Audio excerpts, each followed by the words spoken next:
anbefaler at bruge sådan nogle grå farver herinde. Og der gør man dem ligesom tydeligere at tage fat i den her. Når man klikker på polygoner, får man den her op frem.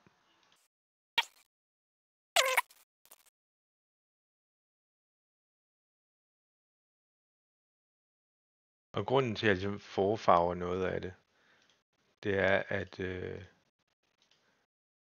jeg rigtig gerne vil have det til at se flot ud fra start, inden jeg printer, for så skal jeg kun farve lidt selv måske.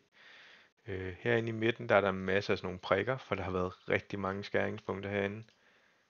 Så på et eller andet tidspunkt, når man trykket fjerner virkelig nok gange, eller ikke viser virkelig nok gange, så forsvinder de. Nu har vi faktisk et mønster her jo. De derude er heller ikke så pæne. Og med. Nu prøver jeg at vente. Jeg vil faktisk gerne lige bruge dem. Hvis jeg vil lave mit mønster endnu federe. Så tager vi lige et linjestykke.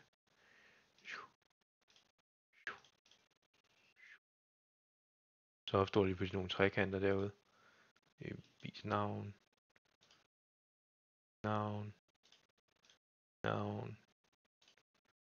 Og vis navn. Ja.